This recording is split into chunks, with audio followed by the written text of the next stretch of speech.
Santiago with MMA Islands. Today we're here with undefeated Bellator star Jornel A1 Lugo ahead of Bellator 278 later this month. Jornel, how's it going today? Good, man. Good. Just getting ready for this fight. For sure. And just getting ready for this fight, you got the short notice call to fight Danny Sabatello. And not just a fight, not an ordinary fight, but, a fight in the Bellator Grand Prix. How excited were you to get that call?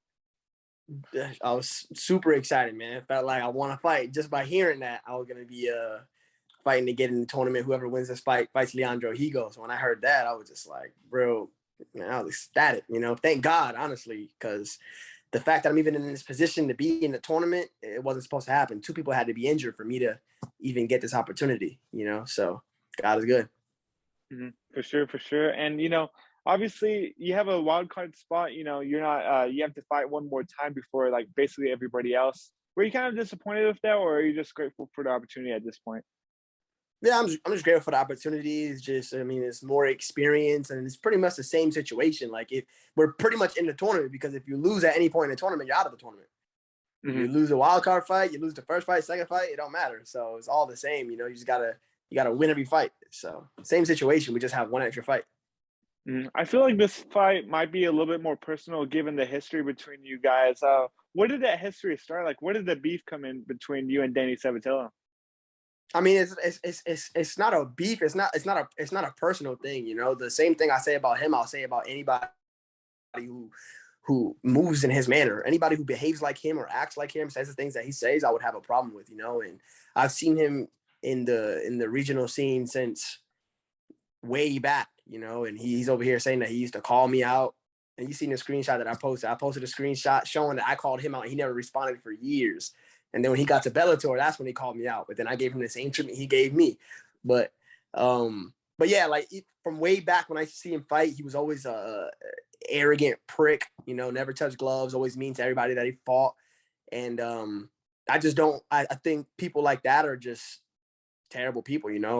I believe in God, and God hates arrogance, and that guy is just super prideful, super lifted up. And it's the thing about it, that what bothers me the most is that, okay, being prideful alone is bad, but he's prideful without a cause. He's one-dimensional, It's not like he's the greatest at every single thing he does, his stand-up, his ground game. He's just a pure wrestler. And in his mind, he thinks nothing he does can go wrong. His style is super boring, and he knows it. I mean, if you watch his last fight, one of his last fights versus Damone Blackshear, at the end of the fight, the crowd's like booing him and everything like that. And he's like cusses the crowd out. He's like, if you guys don't like my style, come beat me. If you think it's boring, I forget what he said. Something like they were mad pretty much because it was 5 rounds of straight hugging, and he goes to Contender Series and does the same exact thing. Dana doesn't sign him. So he knows his style is super boring, yet he continues to say, I'm going to maul you. I'm going to beat the crap out of Jornel. He talks about how he beat the crap out of all his other opponents. If you're beating the crap out of people wouldn't hate your style and be booing you every time you fight. You would have got signed to the UFC. But it's clear that Bellator blessed you to even give you this opportunity, because no one likes your style. No one's tuning in to watch him hug someone. The only reason why people are going to tune in on April 22nd is to hopefully that he gets his butt whooped. And I'm going to do that. But if it wasn't, for example, let's say if he were to go in there on April 22nd and everything went his way, people would be better off watching paint dry, because it'd be boring. They'd just watch him hug on me for 3 rounds. They'd be bored to death. You don't see anybody saying, look, no one's going to tune into Bellator and say, oh, who's that guy? I like his style. No one. So that's why he has to have this little gimmick and trash talking, so that he doesn't end up in the same situation that Colby Covington was in years ago, where he had to get it. Oh, I got to make a gimmick because people don't like my style. I have to start trash talking now. That's why he's doing that, because he knows he's boring.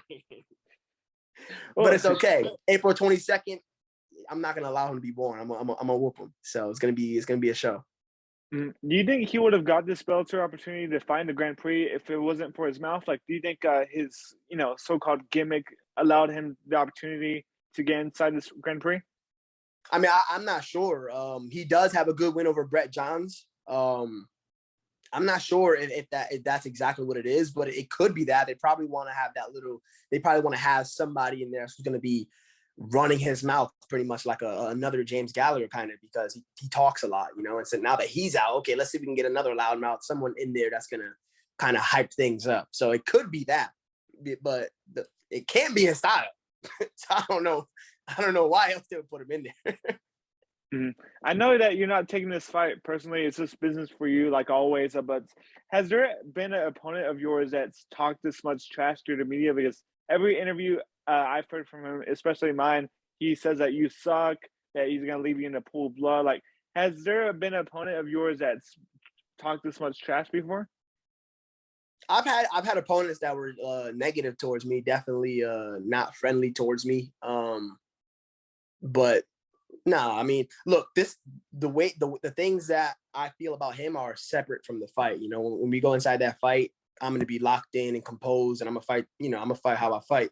The things that I'm saying about him stand for him as a person. Outside of MMA, he needs to work on himself, and we don't need somebody like him to be put on a pedestal or given a platform to be influencing the children and to be influencing people to think that it's cool to think you're the best in the world and to lift yourself up all the time. We already have God is the highest. We don't need anybody else to try to take that spot, and that's pretty much what he does and what he would promote everyone to think that they're the best in the world. We have enough Floyd Mayweathers. We have enough of the best in the world. Everyone's the best now.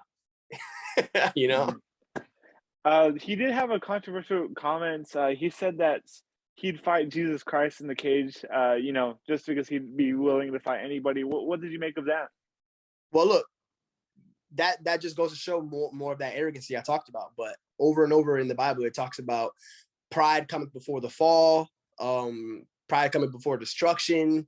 It constantly talks down on people that are arrogant. And before it says it basically talks about how everybody who's prideful, they're going to be shamed, pretty much. And we see it over and over again in history. Like, you look at Conor McGregor, the bigger his head got, poof, that bubble was popped. How many people did you see talk their way like Cody Garbrandt, talk, and then the bubbles pop? So many times you see everybody talk themselves into a high position, and then it all crumbles down. Over and over again, we see that, and just another example of it. You think you're special, you think you're the best ever, but look, at the end of the day, you could go and slip on a banana peel and break your knee, break your spine, and you'll never fight again. Like, the smallest thing could stop you from ever fighting again, but you're so arrogant and you're so confident in yourself when you don't know how fragile a human being you really are, I mean, look, for example, look at this tournament. Look at Sergio Pettis, look at James Gallagher, and now Josh Hill just pulled out. These guys are good fighters, and they won't even make it to the fight. So to be so arrogant that you're the best in the world, it's not promised you'll even get the opportunity to fight. You know what I'm saying? Mm-hmm. For sure. And, just touching up on being a Christian, what Bible verse do you bring in every time you fight inside the cage? Well, I'm always thinking of different scriptures, but my last one was Psalm 118, verse 6. Hold on, let me read it for you. Hold up.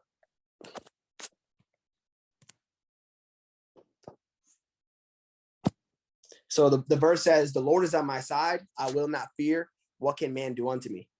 So that's something that I strongly believe in. All these people are the best in the world, but the difference between me and them is that I have God on my side. God is with me. So I don't have to be the best in the world. A lot of times if you look at all the Bible stories like David and Goliath, and when you see the Israelites fight against the Philistines and all these other nations, they're constantly the underdogs. They're constantly the ones with much fewer people, like the story of Gideon, a few people versus a whole bunch of people. But that's a good situation for God, because that's a good chance for him to show that he's strong. If I was already 30-0, fully, I'm better than everybody everywhere, then I'm just going to think that I did it off my own strength. But I'm only 8-0.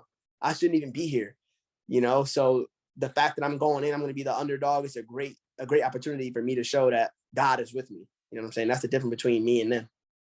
Mm-hmm. I feel like a lot of people look at this fight as maybe like a striker versus grappler, but stylistically, how do you view this fight, and how do you think this one plays out? I mean, on his side, you already know how that's going to go. If you've ever watched any of his fights, he's just pretty much going to shoot double legs the entire time. He's going to run away, shoot, and then he's going to try to hold me down to the best of his ability. He's going to panic to make sure I stay down, because if I get up, it's the end of the world. That's how he treats every single fight. So on his side, he's going to look to go in there and wrestle the entire time. But it's my job to stop the takedowns, to get up, to beat him up on the feet, take him down, beat him up on the ground, and just be the all-around better fighter that I am. Mm-hmm. For sure. And not looking past Danny Sabatello, but, when you look at your side of the brackets, you have some good guys over there, Rafion Stotts, Juan Archuleta. I believe you have Leandro Higo waiting for you should you win this fight. What's the toughest challenge on this side of the bracket for you? I mean, it's hard to say, because a lot of times things play out differently when you actually get into a fight than what you would have thought it was going to be. So, I mean, who knows? I mean, it could be any of them. If you got Leandro Higo is good. He's solid everywhere. You also have Archuleta, who's solid everywhere. And then you have Stotts, who's solid everywhere. So it all depends on how it plays out when we get in there. It's all the same. I'm amongst the best in the world, so I'm expecting every fight to be a hard fight.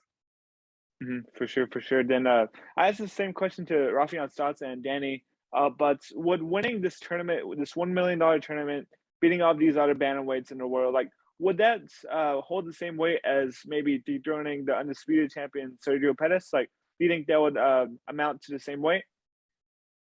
There'll be more promotion around the tournament. Winning the tournament, I think there'll be a lot more promotion around that. Like the Bellator will push that more, because the title fights don't get pushed as heavy. I mean, you have a Cyborg fighting soon, and her fight is. I mean, they're promoting a little bit, but I think the Grand Prix is promoted more than that. So I would say the tournament is definitely the bigger.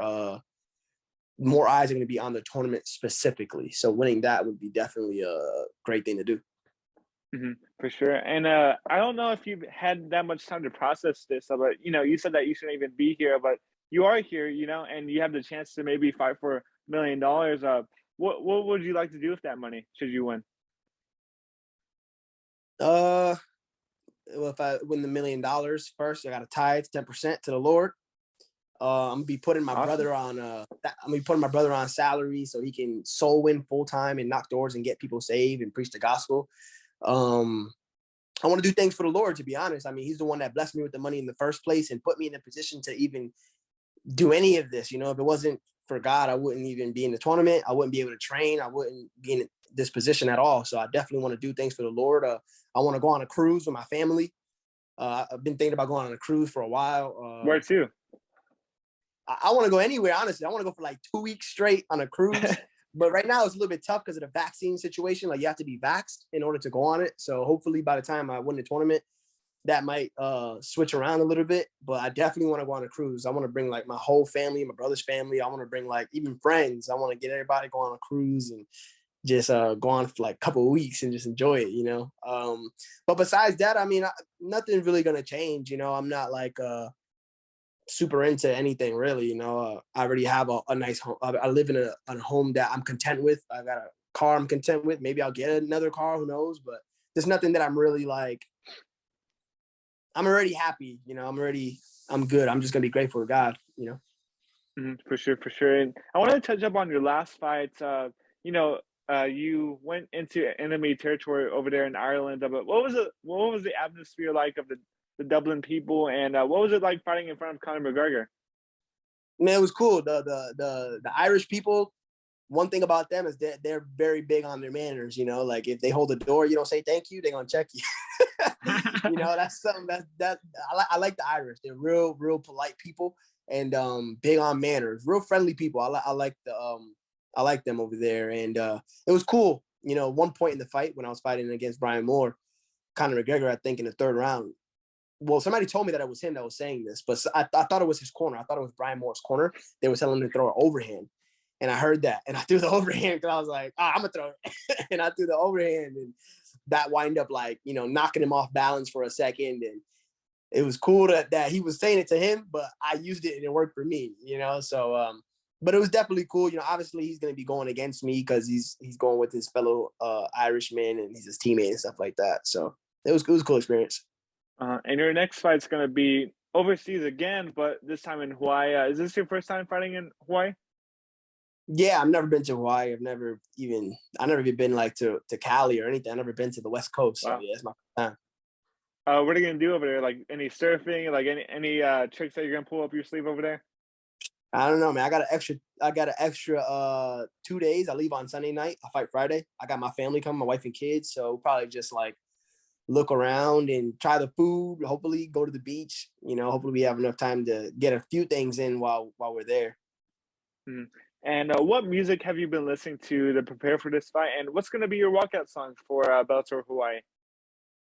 Man, I try not to listen to music that much, to be honest. A lot of this Wow. music, Okay. I try not to, because a lot of the music is like very, just bad. It's all about drugs, guns, sleeping with other people's girls, drugs. Did I say drugs? I already said drugs, right?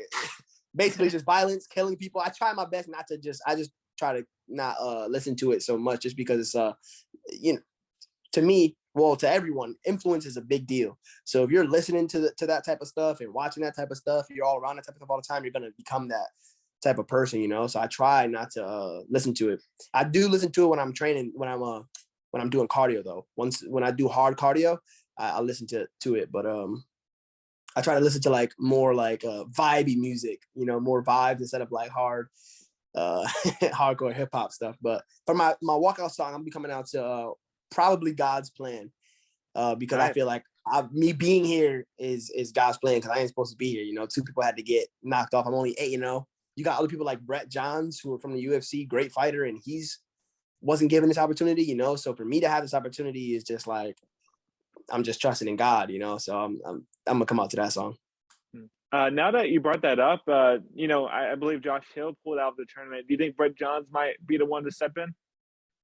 I mean, it's really short notice. That's the thing. True. I mean, I know he would do it, but what is it, 2 weeks? He would have to been at least training pretty decently, and we're just coming off a fight. He fought the same night I fought. So if we fought the same night, if I didn't have this fight, I probably wouldn't be like dead in the middle of camp right now. If I didn't have this fight, I would think I'm gonna fight sometime around June, July. So I probably wouldn't start training super hard till like April-ish, like mid-April. So I doubt he would be prepared. If he is prepared, then that's great. I think he'll take the opportunity. But there's another guy, Eric Perez, who's on the card. The same night as me, he's on the undercard, and he fights at 135. So they'll probably give him the chance. I mean, who else are they gonna give it to? Who's gonna be ready at that fast? Uh-huh. And are you gonna be at that Bellator press conference next week? No, I don't know. Yeah, I don't even know what you're talking about, so probably not. Like I think the exchanges between you and Danny Sabatello will just be legendary. Would you agree with that? Yeah, it would definitely be entertaining. I mean, it'd just be him saying the same thing he always says. I'm gonna beat the crap out of that guy. I'm trying to You use. suck. You suck. I don't want to cuss, but I'm gonna beat the crap out of that guy. He sucks. I'm gonna maul him. Mm-hmm. Come on, if you were mauling people, people wouldn't hate your style. You would just be lying the whole time, pretty much. Mm-hmm. I think we already read Danny's message loud and clear. What is your message to Danny Sabatello ahead of your fight? Arrogancy is not the way to go. Humble yourself, and become a better person. Because if you become a better person, you probably become a better fighter. Because he's so arrogant, his style is one-dimensional, and he thinks that he has it all figured out, and his MMA ability lacks because of that arrogance. His stand-up is trash. He has no range. He has no understanding of pretty much anything else besides how to shoot a double leg low. That's pretty much what he does. Besides shooting and holding people down, his whole game is super limited. So if he works on himself as a person, then people might like him a little bit, and his style might become a little bit less boring, and he might be a more effective a fighter. I think that's all the questions I have. I just want to thank you again for the time, Jornel. Did you have anything to say to your fans out there watching? Hey, just tune in, and I'm gonna try my best to make sure I'm victorious that night, and I'm gonna continue to show people that God is with me, and that putting God first gets you places.